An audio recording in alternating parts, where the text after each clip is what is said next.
Om Shanti. Thank you. कल हम चर्चा कर रहे थे कि बाबा जो कहते हैं विधि से सिद्धि होती है, विधि से सिद्धि होती है। हर एक चीज का मेथड होता है, उस मेथड को अपनाने से सक्सेस होती है। तो वो विधि क्या है, उसमें कुछ बातें बताई गई थी। एक बात ये चल रही थी कि जो है जैसा है उसके साथ कैसे चलना है, इसकी समझ चाहिए। बहुत से लोगों को थ्योरेटिकल नॉलेज होती है, लेकिन प्रैक्टिकल लाइफ में जब चलते हैं तो जिनके साथ कनेक्शन होता है, उनके संस्कार, उनकी नेचर, उनकी रुचि अलग होने से वो डिस्टर्ब्ड हो जाते हैं, आपस में क्लैश होता है, ठीक नहीं चलते। तो ये विधि चाहिए कि कैसे हम उनके साथ ठीक तरह से चल सके। ये विधि नहीं आती होगी तो सिद्धि नहीं होगी, क्योंकि सारे ही व्यक्ति अपनी मर्जी के मुताबिक मिलें, टोटल अपनी मर्जी के मुताबिक हो, ये मुश्किल है।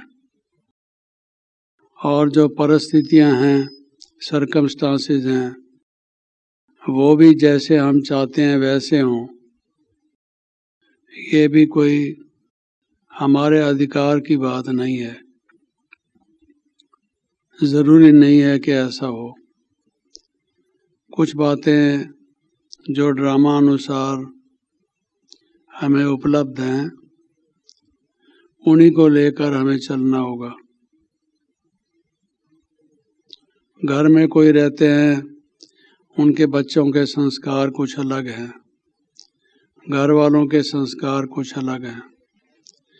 उनके साथ कैसे चलना है, अगर वो विधि नहीं आती होगी तो मन उदास रहेगा, खुशी नहीं आएगी, प्रोग्रेस नहीं होगा। जो अपने पुरुषार्थ की सिद्धि होनी चाहिए वो नहीं होगी। तो उसके लिए बाबा कहते हैं ये चाहिए। वो तो एक लंबा सब्जेक्ट है कि क्या विधि होनी चाहिए, लेकिन कई बातें हम अनुभव से, प्रैक्टिस से भी सीखते हैं। जो चलते हैं दूसरों के साथ, उससे सीख जाते हैं कि कैसे इनके साथ चलना है। कहने का भाव ये है कि हम इस बात पर अड़े न रहें, ये ठीक हो तब मैं ठीक होऊंगा, ये मेरे कहने के मुताबिक काम करे तब सफलता होगी। अगर ऐसे रुक जाएंगे तो प्रोग्रेस रुक जाएगा। चलाओ, उनको चलाओ, खुद भी चलो, चलना सीखो, चलाना सीखो। लाइफ में ये ज़रूरी है। सिर्फ स्वयं चलना नहीं सीखो, चलाना भी सीखो। और ये चलना और चलाना नहीं आता होगा तो नेचुरल रुकावट हो जाएगी। तो ये बात हम कह रहे थे। और दूसरा, पास्ट, प्रेजेंट और फ्यूचर, तीनों को सामने रखकर त्रिकालदर्शी होकर चलो। पास्ट में जो ठोकरें खाई हैं, जो ऊंच नीच आए हैं, उनसे सीखो। बार बार वो मिस्टेक ना रिपीट करो। फिर अपना टाइम वेस्ट मत करो। जो बिटर एक्सपीरियंस लाइफ में पहले हो चुके हैं, उनको रिपीट करोगे तो टाइम वेस्ट जाएगा, आगे नहीं बढ़ोगे। तो पास्ट से लेसन लर्न करो, सीखो। टाइम भी टीचर है, शिव बाबा तो टीचर है ही, टाइम भी टीचर है, सिखाता है।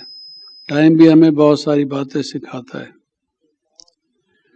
तो पास्ट हिस्ट्री जो है वो उससे सीखो।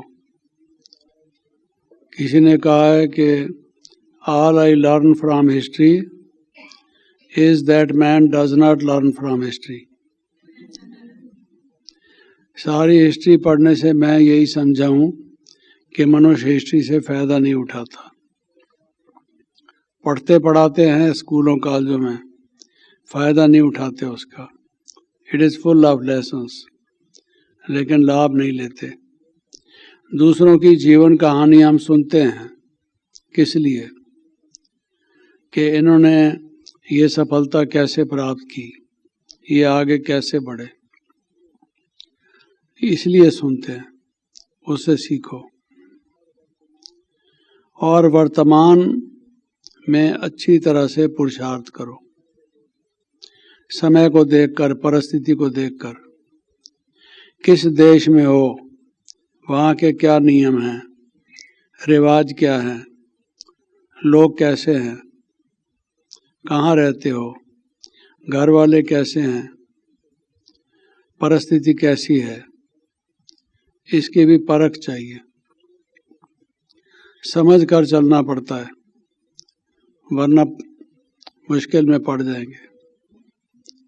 तो सोच समझकर वर्तमान के भी आगे बढ़ो और फ्यूचर के लिए प्लान कर लो।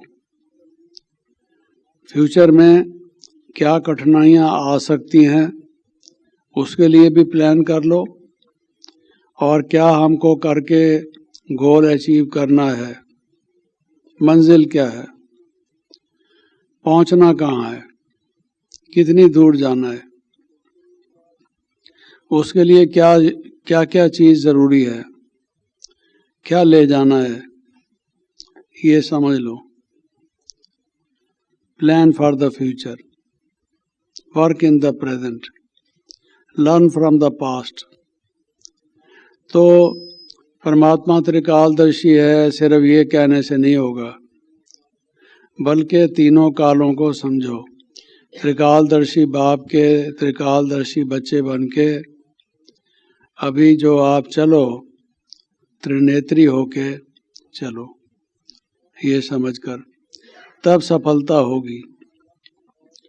वरना लक्ष्य कुछ और रखे बैठे हैं और वो लक्षण आ नहीं रहे हैं। लक्ष्य तो ये रखा है कि नारायण बनेंगे, देवता बनेंगे, और लक्षण कुछ दूसरे बना रहे हैं, तो कैसे बनेंगे? ये गोल तो हमारा पूरा होगा नहीं। तो इसलिए जो लक्ष्य रखा है वैसे लक्षण भी अपनाओ, और वैसे लक्षण के लिए वैसा श्रेष्ठ पुरुषार्थ भी करो। जब श्रेष्ठ पद प्राप्त करना चाहते हो तो पुरुषार्थ भी श्रेष्ठ करो, ऊंचे से ऊंचा करो। तो फ्यूचर को सामने रखना ज़रूरी है। आज एक नई ब्रांच ऑफ नॉलेज निकल गई है, फ्यूचरोलॉजी, भविष्य दर्शन। वो तो कहते हैं सन 2000 में क्या होगा, इसका बताते हैं। तो फ्यूचरोलॉजी, फ्यूचर में क्या होगा, जिस तरह से लोग जो कुछ कर रहे हैं, इसका परिणाम क्या होगा। इसलिए कहा गया है, कर्म करने से पहले कर्म के अंजाम को सोचो। परिणाम क्या निकलेगा इस कर्म का। समझदार और बेसमझ का क्या फर्क होता है? किसी ने कहा कि समझदार और बेसमझ, इन दोनों में अंतर क्या है? उसने कहा शब्दों में तो थोड़ा अंतर है, बात में बड़ा अंतर है। वो कैसे? कि जो समझदार है वो सोच के करता है, और जो बेसमझ है वो करके सोचता है कि हाय मैंने क्या किया, ऐसा नहीं करना चाहिए था। सोचता वो भी है, करता वो भी है, लेकिन वो पहले सोचता है फिर करता है, जो समझदार होता है। A wise man is one who thinks first and then he does the work. And a foolish person is one who does the work and then thinks and repents कि ये मैंने गलती की, फिर पश्चाताप करता है। तो इसलिए सोच समझ के करो, फ्यूचर को सामने रख कर करो, भविष्य दृष्टि, भृगु ऋषि बन के अपनी जन्मपत्री बनाने वाले ब्राह्मण हो, भाग्य विधाता जो शिव बाबा हैं, ब्रह्मा बाबा हैं, उनके बच्चे हो, अपने तकदीर की लकीर स्वयं बना रहे हो। ऐसा कभी होता है कि मनुष्य अपनी तकदीर की लकीर खुद बनाए? इतनी बड़ी अथॉरिटी, इतनी बड़ी पावर बाबा ने हमें दी है। You can make your future as you like. ये संगम का समय ऐसा है, become whatever you like. जो बनना चाहते हो बन लो। अब इतना बड़ा बाबा ने अथॉरिटी दे दी है। लोग जाते हैं ज्योतिषी के पास, उसको अपनी जन्मपत्री दिखाते हैं, हाथ वाले को हाथ दिखाते हैं। कई प्रकार के ज्योतिषी हैं, लेकिन उनसे पूछते क्या हैं, हमारा भाग्य क्या होगा? उस बेचारे को अपना ही भाग्य पता नहीं है। अभी वो बैठा है, कल जिंदा रहेगा कि नहीं रहेगा वो भी उसको मालूम नहीं। आपने सुना होगा, एक वो गया था जो राजा का कंसल्टेंट था, एस्ट्रोलॉजर, कुछ भविष्यवाणी की उसने, और उसने राजा ने पूछा उससे तुम्हारी कितनी उम्र है? तो जो उसने बताई, राजा ने निकाली तलवार और कहा कि अभी बताता हूँ तुम्हारी कितनी उम्र है। वो कुछ और हिसाब लगाए बैठा था। तो पता ही नहीं मनुष्य को, इंसान को, अपनी आयु का, अपने भविष्य का, वो क्या करेगा। बाबा ने अब ये पावर हमको दी है कि बना लो जितना ऊंचा भाग्य बनाना चाहते हो। कैसे बनेगा ऊंचा भाग्य, ये भी एक सब्जेक्ट है। भाग्य विधाता ने भाग्य अपना और दूसरों का बनाने के लिए क्या विधि बताई है। केवल अपना नहीं, दूसरों का भी अब भाग्य बना सकते हो। किसी को ज्ञान देकर, योग सिखाकर, उसमें दिव्य गुण भर के, उसको पवित्र बनाकर, उसको सेवा में लगाकर उसका भी भाग्य बना सकते हो। और एक जन्म का नहीं, जन्म जन्मांतर का। और एक कल्प के लिए नहीं, कल्प कल्प के लिए। तो ये कोई कम बात है? इतनी पावर बाबा देते हैं। तो विधि से सिद्धि होती है। इन सब चीजों की विधि हमको सीखनी है। तो ये चर्चा हम कर रहे थे। अब आज हम दूसरी चर्चा शुरू करते हैं कि जब हम पहले पहले आते हैं ज्ञान में, बहुतों का अनुभव आपने सुना होगा, बहुत अच्छा लगा। योग में बैठे तो पहली दफा बहुत शांति अनुभव हुई, देह से न्यारापन अनुभव हुआ, किसी को लाइट का अनुभव हुआ, सामने बैठा हुआ व्यक्ति गुम हो गया या उसमें बाबा दिखाई देने लगे, किसी को परम धाम का दिव्य दर्शन हुआ। कईयों के आपने अनुभव सुने होंगे। सारा दिन भर उनकी अवस्था उड़ती कला की रही, बहुत खुशी रही, हमको भगवान मिल गया,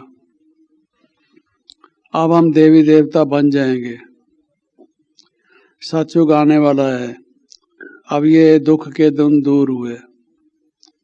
तो ऐसी बातें उनके मन में आ जाती हैं। अब हम पवित्र बन रहे हैं, ये विकारों की छुट्टी करो। खुश होते हैं कि हम जो सोच रहे थे कि कैसे इस दलदल से निकलें, अब वो दलदल से निकालने वाला हमको मिल गया, तो अपार खुशी होती है। जो अनुभव होता है वो बहुत निराला होता है।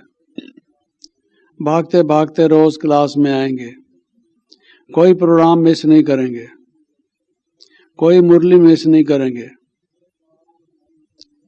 हर एक बात को पालन करेंगे ताकि हम कहीं पीछे न रह जाएं। बाबा कहते हैं ये रेस है, इस रेस में घोड़े दौड़ रहे हैं, ये हॉर्स रेस है अश्वों की। मन रूपी अश्व, मन एक घोड़ा है और ये सबका मन रूपी घोड़ा दौड़ रहा है, और जो आगे निकल जाएगा नंबर 1 ले जाएगा। तो आप भी इस दौड़ में आ सकते हो। बच्चे देर से आए हो तो भी कोई बात नहीं, आगे बढ़ सकते हो। तो हम कोशिश करते हैं कि हम भी आगे बढ़ें, पीछे न रह जाएं। लेकिन जैसे जैसे आगे बढ़ते गए तो देखा कि पहले शुरू में जो प्रोग्रेस हो रहा था, जो नए नए अनुभव हो रहे थे, खुशी बढ़ रही थी, उमंग उत्साह बढ़ रहा था, योग की स्टेज अच्छी हो रही थी, वो नहीं हो रही। प्रोग्रेस तो है, अच्छा तो लगता है, दुनिया वालों से तो हम काफी आगे निकल गए, बदल तो गए, बाबा ने जीवन हमारा अच्छा तो बना दिया, लेकिन स्पीड जो है वो वैसी नहीं रही, स्पीड वैसी नहीं रही। जबकि बाबा कहते हैं स्पीड को तेज करो, क्योंकि समय कम है और काम ज्यादा है। जब काम ज्यादा बचा पड़ा हो और समय थोड़ा रह गया हो, तो हर एक समझदार व्यक्ति स्पीड को बढ़ाता है। तो स्पीड को बढ़ाओ, उड़ती कला में जाओ। और हम देख रहे हैं कि उड़ती कला में तो हम जा नहीं रहे। बाबा की इतनी मुरलियां चल गई, उड़ती कला में चलो, फरिश्ते बनो, एंजल्स बनो। अब दूसरी लहर शुरू हो गई, वो तो बाबा ने बहुत सुना दिया, हम तो बने नहीं फरिश्ते, वहीं के वहीं पृथ्वी पर खड़े हैं, पृथ्वी के आकर्षणों में खड़े हैं, ऊपर तो उड़े नहीं। जैसे किसी पक्षी का बच्चा उड़ना सीखे नहीं, उसकी माँ, उसके फादर सिखाते हैं। चिड़िया को देखो, कबूतर को देखो, कैसे सिखाते हैं उनको उड़ना, लेकिन वो उड़ नहीं पा रहे, तो उड़े नहीं। हम सोचे हम अव्यक्त हो गए, अब व्यक्त नहीं रहे, तो क्या बात है, क्यों हमारा प्रोग्रेस कम हो गया, क्या विघ्न पड़ गया? जो हमारी स्पीड तेज हो और हम इतना अच्छा अनुभव करें, हमें सारी बात क्लियर हो गई जो पहले क्लियर नहीं थी। योग कैसे लगाना है क्लियर हो गया, लेकिन रोज जो योग लगाते हैं उसमें नित्य नया अनुभव तो होता नहीं, वो योग की ज्वाला तो जगती नहीं, शक्तिशाली तो होता नहीं।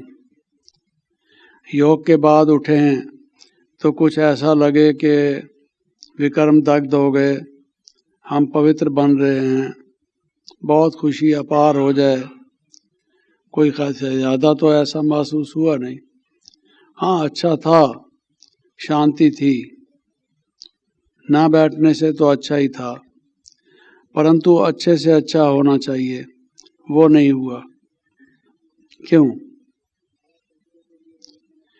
तो बाबा कहते हैं ये वीकनेस है कि जो तरक्की हमारी होनी चाहिए, प्रोग्रेस हमारा होना चाहिए, वो रुक गया। तो चार्ट रखो, सोचो क्या बात है, क्या कठिनाई है। जैसे मेडिकल चेकअप कराते हैं, भाई क्या बात है, खाना खाते हैं हम, वीकनेस फिर भी है, फलां चीज़ करते हैं लेकिन फिर भी फलां तकलीफ है, तो चेकिंग करानी होती है कि इसका कारण क्या है और इसका निवारण क्या है।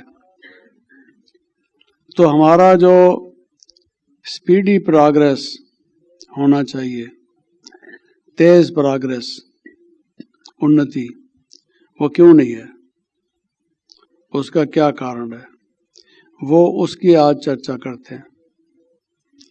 एक तो आप देखेंगे पोस्टपोनमेंट, मनुष्य पोस्टपोन कर देता है, टाल मटोल कर देता है, कल करेंगे। आज रात को देर से सोए थे, थके हुए हैं, इसलिए आज अमृत वेले नहीं उठते, कल से उठेंगे। इसको कहा गया कल नाम काल का है। कल जिसने कहा वो कल करते करते काल आ गया, वो फिर आगे बढ़ेगा नहीं। Postponement is the thief of time.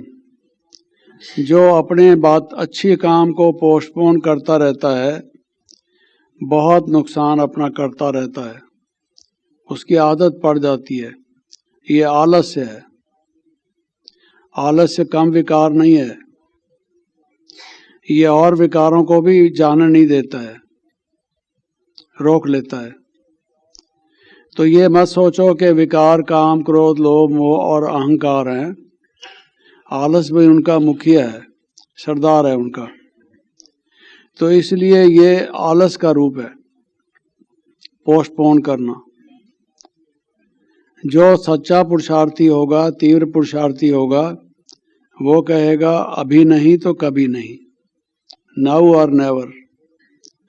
बाबा ने जो हमें स्लोगन दिया है, नाउ और नेवर, अब नहीं तो कभी नहीं।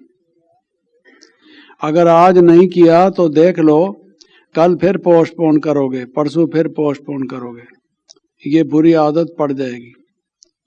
जो आदत हो गई पक्की, उसका छूटना मुश्किल।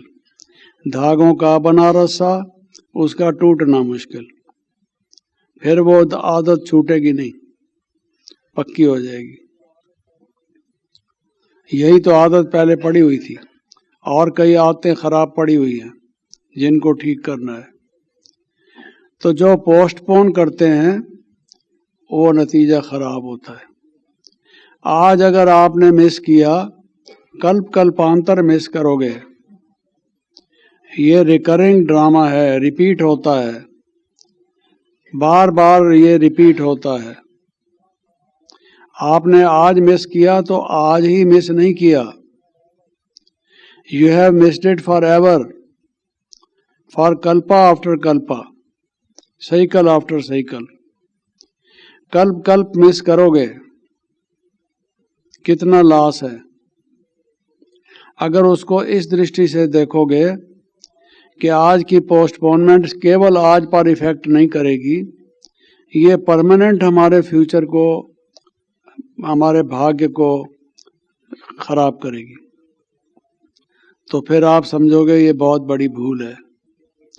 और अगर आप ये समझोगे एक दिन में क्या फर्क पड़ता है, एक दिन में क्या फर्क पड़ता है, ये एक दिन नहीं है, ये एक दिन बार बार रिपीट होगा। सोच लो कितने दिन है, ये अनादि हो जाएगा, अविनाशी हो जाएगा, अमिट हो जाएगा। इसके लिए मिटाने के लिए कोई रबर नहीं, कोई सल्यूशन नहीं। और चीजों को मिटाया जा सकता है, इस बात को नहीं मिटाया जा सकता, अमिट है। इसलिए ये मत सोचो कि ये छोटी सी बात है। हमेशा मनुष्य मार वहां खा जाता है, भूल उस बात को बार बार करता है जहां उसको छोटा समझता है। ये छोटी बात है। दुश्मन से भी तभी हारता है जब दुश्मन की ताकत को ठीक पूरा नहीं समझता, अपनी ताकत को ज्यादा समझता है, दुश्मन की ताकत को कम समझता है। ये ऐसे ही है कि आलस मीठा है, कई विकार मीठे हैं। क्रोध जो है कड़वा विकार है ना। मोह जो है वो मीठा भी है, खट्टा भी है, संतरे की गोलियों की तरह से है। एक गोली होती है ना संतरे की तरह से, उसका टेस्ट होता है मीठा और चटपट, वो खट्टा मिला जुला। तो वो जो मोह है वो ऐसा है। लेकिन आलस जो है वो चाशनी की तरह से है, शहद की तरह से मीठा। वो अच्छा लगता है, लेट जाओ, सो जाओ, आराम करो, गपशप लगाओ, कल करेंगे। अरे क्या रोज रोज पुरुषार्थ लगा रखा है। ये ब्रह्मा कुमारियों को तो कोई काम ही नहीं है जी। रोज कहते हैं योग लगाओ, योग लगाओ। दुनिया में आए हैं सिर्फ योग लगाने के लिए क्या है जी। सरकार की तरफ से भी वीकेंड होता है, इनका तो वीकेंड ही कोई नहीं होता, और ही ज्यादा क्लास होती है उस दिन। तो इस तरह की सोच के फिर लंबी तान के सो जाएगा। बहुत बच्चे अनुभव सुनाते हैं ना, इम्तहान के दिनों में अलार्म लगाएंगे, अलार्म बजेगा जोर से, अलार्म को बंद करके चादर लंबी तान के सो जाएंगे। हाँ जी, सुनते हैं अलार्म, खुद ही बंद कर देते हैं क्योंकि नींद अच्छी लगती है। ये भूल जाते हैं कि कैरियर खराब हो जाएगा आज अगर नहीं मेहनत की तो। इसलिए पोस्टपोन मत करो प्लीज, पोस्टपोन मत करो प्लीज, पोस्टपोन मत करो। ये बात ध्यान में रख लो, गांठ बांध लो, माथे पर लिख लो, दिल की तख्ती पर लिख लो। ये छोटी बात नहीं है। कई दफा ठिगना आदमी होता है, छोटा आदमी होता है, होता बड़ा टेढ़ा है, वो बहुत जल्दी जल्दी कामयाब होता है। तो ये भले छोटा देखने में आता है, बटुक महाराज देखने में आता है, समझा, लेकिन है बलि, राजा बलि। राजा बलि की देखिए ना आपने भाई, वो कितना छोटा दिखाई देता है, लेकिन है बलि। बलि नाम ही उसका बलि है, बलवान है। वैसा ही है ये। एक दफा हम सिंगापुर में बैठे थे किसी के घर में, वो टीवी चला रहा था, तो मैं जाके बैठा, उससे मिलने का टाइम था, टीवी ऑन था, तो उसमें वो बॉक्सिंग हो रही थी। बॉक्सिंग में एक जो व्यक्ति था वो लंबे कद का, बहुत मोटा ताजा था, खूब मार पिटाई करने वाला, लगता था ये बहुत हरिष्ट पुष्ट है। उसका मुकाबला था एक छोटे ठिगने आदमी से, मिड गेट से, जो उसका दूसरा लड़ रहा था, बहुत छोटा। तो छोटा वाला जो है वो उसके कंधे पर चढ़ गया, दूसरे पहलवान के, बॉक्सर के। उसके कंधे पर चल के कभी उसका कान पकड़ता है, कभी उसको ऊपर सिर पर मारता है, कभी कहीं मारता है। वो बड़े वाला परेशान हो गया। छोटे वाला जो है आखिर विजय प्राप्त कर गया। वो बड़े वाला जब उसको नीचे उतारे, छोटे वाला उतर के भाग जाए, उसके काबू में ही ना आए, फिर आए उसके ऊपर चढ़ जाए, कंधे के ऊपर। तो छोटा मत समझो। कई दफा बड़े मियाँ तो बड़े मियाँ, छोटे मियाँ सुभान अल्लाह, तो वो बड़े होते हैं। तो ये पोस्टपोनमेंट या आलस जो है, इसको छोटा मत समझो, खोटा समझो, खोटा। ये खोटा है, खोटा समझते हो ना, ये खोटा है, छोटा नहीं। दूसरा ये है कि दान नहीं देते। ज्ञान लिया, औरों को ज्ञान दान नहीं देते, तो आगे को बुद्धि में ज्ञान बैठना बंद हो जाता है। बाबा से लेते हो, औरों को देते नहीं हो, तो क्या नतीजा होगा, कहाँ तक मिलेगा। दान दिए दन न खुटे। तो ये योग सीखते हो, योग का प्रैक्टिस करते हो, लेकिन अपने योग से किसी दूसरे को योगी बनाते नहीं हो। तो जो भी गुण है मान लो अपने जीवन में आए, परिवर्तन किया हमने लाइफ को, उसका लाभ किसी को नहीं दिया, शेयर नहीं किया, तो बढ़ेगा नहीं, वृद्धि को प्राप्त नहीं होगा। इसलिए ये समझो कि फिर वो आगे प्राप्त होना बंद हो जाता है। भाई ये देता ही नहीं किसी को, इसको दे के क्या करना, इसकी बजाय उसको दो जो आगे बांटे, इसकी बजाय उसको दो जो आगे बांटे। तो बांटना सीखो, देना सीखो। अभी भी जो बाबा की अव्यक्त मुरली आई है उसमें यही है, दाता बनो, दाता बनो। बाबा जो है वो दाता है, भगवान दाता है, उसका हाथ हमेशा ऐसे रहता है, ऐसे नहीं रहता है। हम लेने का काम करते हैं, लेता राम है, दाता राम नहीं है।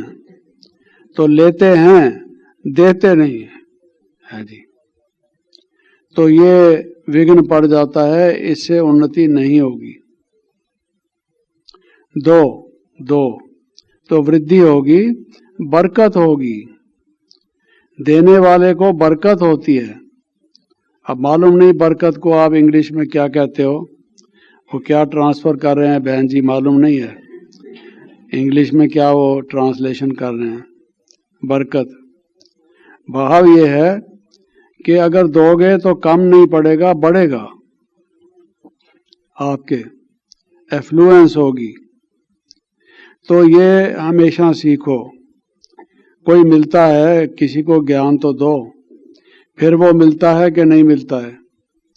करोड़ों व्यक्ति हैं संसार में, विनाश से पहले पहले उनको इनविटेशन तो देना है, बाबा का परिचय तो देना है। कौन देगा? हम देंगे ना, ये हमारी रिस्पॉन्सिबिलिटी है। तो हम कौन हैं? हम सिर्फ आत्मा हैं, ज्योति बिंदु हैं, बस यही समझा है। ज्योति बिंदु आत्मा तो हैं। अब संगम युग में हम कौन हैं, क्या करते हैं? मतलब कौन है का मतलब ये भी है कि हमारा कर्तव्य क्या है। What are we suppose to do, what work we do. सिर्फ ये नहीं कि मैं ज्योति बिंदु आत्मा हूं, ज्योति बिंदु आत्मा क्या करता हूं, मेरी रेस्पॉन्सिबिलिटी क्या है, ये मालूम होना चाहिए। तो दो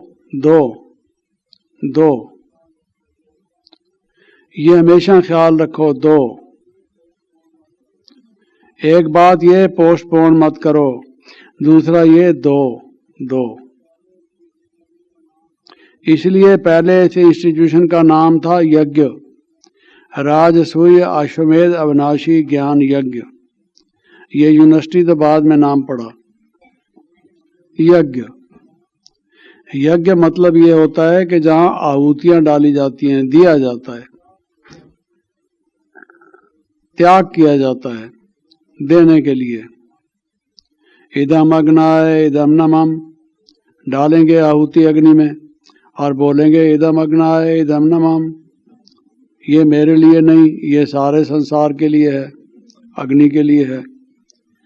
तो ये हर वक्त ये कहेंगे, दूसरे सब के लिए है। तो सबको दो,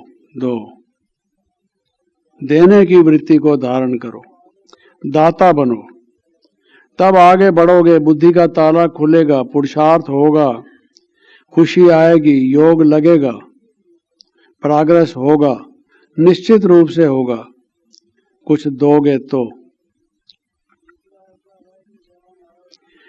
तीसरा ऐसा है कि जब हम आए हमने सुना कि विनाश होने वाला है, जल्दी होने वाला है। अब हुआ तो नहीं विनाश, हमने तो समझा था ये जल्दी जल्दी होने वाला है। काफी टाइम से देख रहे हैं विनाश हुआ तो नहीं। तो व्यक्ति समझता है अरे भाई बहुत टाइम पड़ा है, चिंता मत करो। ये ब्रह्मा कुमारियां तो विनाश विनाश विनाश लगाती हैं, विनाश होने वाला है, विनाश होने वाला है। जब होगा देखा जाएगा, सबका होगा, मेरा ही थोड़ी होगा सो देखा जाएगा। इस तरह से सोच लेते हैं। हमा यारा दोज़ख हमा यारा बहिश्त। जो दूसरों के साथ बहिश्त जाना होगा तो बहिश्त चले जाएंगे, दोज़ख जाना होगा तो दोज़ख चले जाएंगे। इसलिए चिंता की क्या बात है, विनाश की बात छोड़ो। तो वो ढीला हो जाता है पुरुषार्थ। जिस व्यक्ति को ये मालूम हो कि मेरी उम्र बाकी कम है, वो मिसाल देते हैं कि एक व्यक्ति गया अपने गुरुजी के पास, कहता है गुरुजी 20 साल से आपका शिष्य हूँ, आपके चरण पकड़ता हूँ, आपकी सेवा में होता हूँ, मेरा क्रोध तो जाता नहीं, मेरे विकार तो छूटे नहीं, मेरा जीवन तो बदला नहीं, आता तो रहता हूँ, तो मैं मर जाऊंगा, क्या लेके गया मैं साथ में, कृपा करो मेरे ऊपर कुछ। तो उन्होंने कहा कि अभी आप ऐसा करो कि कुछ सोचने की जरूरत नहीं, आपका जीवन ही बाकी 1 हफ्ते का है, 1 हफ्ते का जीवन है। आज इतवार है, अगले इतवार को ओम शांति, समझा? राम नाम सत्य है, सत्य बोलो गत है, अगले इतवार तक। इसलिए विकारों की बात को छोड़ो, खूब खाओ पियो मौज उड़ाओ जाओ। तो उसने कहा है बस 1 हफ्ता बाकी है? बोलता हाँ 1 हफ्ता बाकी है, इसलिए खूब खा लो जो खाना है पीना है। आदत थी उसको खाने की, कहता है मैं सब खाता हूँ, पान मसाला ये वो सब खाता हूँ। उसने कहा जाके जो खाना है खा लो। तो वो बेचारा वहाँ से भागा, घर में भी जाके बताया भाई मैं 1 हफ्ता हूँ, जो खिलाना पिलाना है खिला दो, है जी। खूब घर में मालपुरे और वो बनने लगे समोसे वगैरह, उसको कभी कुछ 1 हफ्ता है बेचारा, लेकिन वो खाई कुछ नहीं, भूख ही ना लगे उसको, क्योंकि उसको तो यही था मैं मर जाऊंगा, खा के क्या करना है। तो दिन गिनने लगा, आज 1 दिन गुजर गया, सोमवार हो गया, सोमवार भी गया, मंगलवार गया, बुधवार गया, तो बाकी 3 दिन रह गए या 4 दिन रह गए, 1-1 दिन गिनने लगा। फिर अगला इतवार भी गुजर गया, वो तो जिंदा ही रहा, मारा तो नहीं। तो सोमवार जाके गुरुजी से बोला, गुरुजी आपने तो कहा था तुम 1 हफ्ता जिंदा रहोगे, लेकिन मैं तो जिंदा हूँ, आपके सामने बैठा हूँ, आपने तो गलत कहा मुझे। मेरा तो दिल मजबूत है, हार्ट मेरा ठीक है, अगर कोई कमजोर दिल का आदमी होता तो 1 हफ्ते से पहले ही मर जाता। आप ऐसी बातें क्यों लोगों को बताते हो, गलत बताते हो कि तुम्हारा 1 हफ्ता है। देखिए मैं आधा भी नहीं रहा, मेरी क्या हालत है, कपड़े ढीले हो गए बेचारे के। अब 1 आदमी की बजाय 2 आदमी आ सकते हैं उसके कपड़ों में, इतने ढीले हो गए। तो उसको बोलता है, उसने कहा अच्छा एक बात बताओ, 1 हफ्ते में जो तुम्हारी आदतें थी, क्रोध मोह लोभ ये उल्टा सुल्टा खाने की, वो कुछ करते रहे? कहता है वो कहाँ करता, मुझे तो मौत का ही ख्याल रहा, वो कहाँ करता। तो उसने कहा देखो ये मेरी युक्ति थी, तरीका था, तुमको जब ये याद रहा कि मेरा जीवन 7 रोज है, ये जीवन चंद रोजा है, 7 दिन की जिंदगी है, हम 7 दिन का कोर्स करते हैं ना, उसको बेचारे को 7 दिन का कोर्स करा दिया गुरुजी ने कि 7 दिन का जीवन है।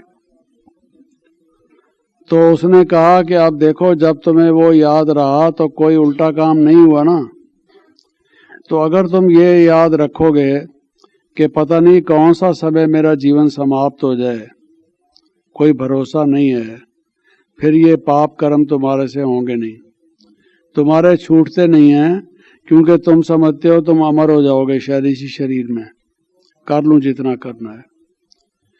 तो बाबा ने जो विनाश का हमें बताया है, ये उस गुरु की तरह से नहीं है कि भाई सिर्फ बताने के लिए कि जीवन का भरोसा नहीं। ये तो बाबा कहते हैं मैं अंगे अखड़े बताता हूँ with facts and figures. Environmental pollution हमारे सामने है, न्यूक्लियर वेपन्स हमें पता है, ओवर पॉपुलेशन की बात हमको पता है, पॉवर्टी का हमें प्रॉब्लम मालूम है। ऐसे सारे फैक्टर्स भी हमारे सामने हैं। और 5000 वर्ष का बाबा ने सृष्टि चक्र बनाकर हमें बताया है, काल्पनिक सारा दिखाया है। बाबा तो हमको फैक्ट्स एंड फिगर्स बताते हैं। 2000 सन बाबा ने लिखा हुआ है और वो शुरू से है। लेकिन हमारा अपना जीवन कब तक है, ये तो पहले भी जल्दी भी समाप्त हो सकता है, ये बाबा ने कहा हुआ है।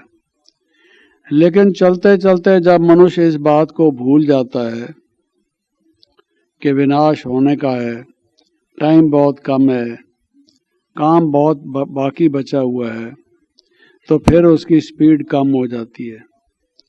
तो एक ये बात भी अगर हमें याद रहे तो हमारी स्पीड बढ़ जाए, हमारा प्रोग्रेस और आगे बढ़ जाए। ओम शांति।